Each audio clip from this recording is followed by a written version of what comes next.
বাসি বাসন রেখে দিতে একদম ভালো লাগে না। রাত্রেই মেজে ধুয়ে পরিষ্কার করে রাখি, কিন্তু কি করব, প্রতিদিন তো ইচ্ছা করে না খাওয়ার পরে মাজতে। তো সেরকমই কালকে রাত্রিটা হয়েছে।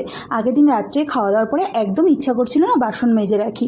তো ওর জন্য আজকে সকাল সকাল উঠে আগে বাসন ধুয়ে পরিষ্কার করে তারপরে ভেবেছি অন্য কাজে হাত দেবো। তো ওর জন্য এখানে কলপারে নিয়ে এসেছি বাসন ধোয়ার জন্য। বাসনটা ভালো করে মেজে ধুয়ে পরিষ্কার করে রেখে তারপরে উঠোনটা ভালো করে ঝাড় দিয়ে তারপরে এগুলো হচ্ছে বাসি কাজের মধ্যে পড়ে, জানো তো। এগুলো করে তারপরে ভাবছি রান্না চাপিয়ে দেবো।